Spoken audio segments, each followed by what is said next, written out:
Hey guys, welcome back to the ChargedEV YouTube channel. If you're installing an EV charger at home, you've more than likely come across the term DNO. But what is a DNO and why is it important to EV owners? Well, in this video we're going to find out what a DNO is, what a DNO does, and why it is important for anybody charging their vehicle at home.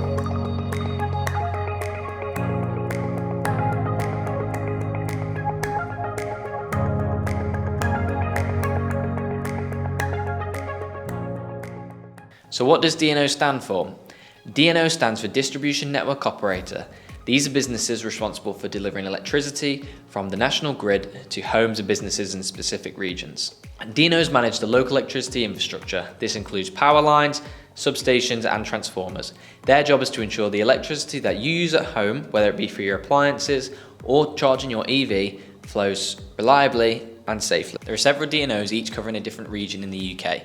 For example, if you live in London, your DNO could be UK Power Networks, or it could be Scottish and Southern Electricity. Or if you live in the Northwest, your DNO would be Electricity Northwest. So why does the DNO matter when installing an EV charger? Well, it's all about capacity. When you install an EV charger, it draws a lot of power. Your DNO needs to make sure that your electricity network can handle the increased demand. When it comes to DNOs, there are two processes. You've got connect and notify, and then you've got applied to connect. So, what is connect and notify?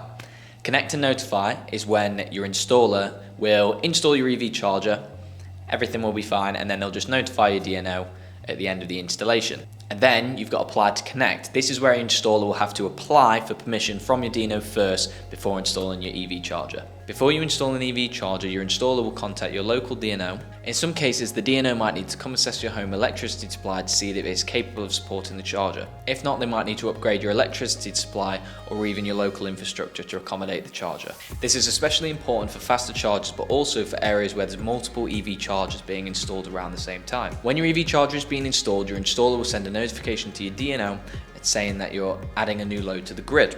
Then your DNO will either approve your installation immediately, or they may need to come and conduct an assessment. If everything is fine, you'll get the green light to install your charger, and if upgrades are needed, your DNO will work with your installer to ensure that your home can handle the extra power demand. It's all about safety, ensuring that the increased demand isn't going to cause problems for your home or your neighbourhood. In some cases, your DNO might tell you need to upgrade your electricity supply before installing an EV charger. This could be in reinforcing your local power network or upgrading the connection to your home. Your DNO will work with your installer to carry out the necessary improvements needed, and there may be an additional cost involved. If your supply needs upgrading, your installer and your DNO will guide you through the process so you can get your EV charger up and running as soon as possible. Not every EV charger installation you will need to involve the DNO. In most cases, it will just be a case of notifying your DNO, but for faster chargers and houses with a lower electricity supply, you may need DNO approval. It's always best to consult with your installers, as they'll be the ones notifying your DNO, and then they'll be able to guide you through the process from there. So in a nutshell, your DNO is the company that manages your local electricity supply and ensures that your home can handle the extra power needed for an EV charger. It's an essential part of the installation process, but it's made much simpler as your installers will be the ones doing most of the communication with your local DNO. Thank you for tuning into the ChargedEV YouTube channel once again. We really hope you found that video helpful. If so, please be sure to like and subscribe and follow us on our social medias to keep up to date with all the latest things EV.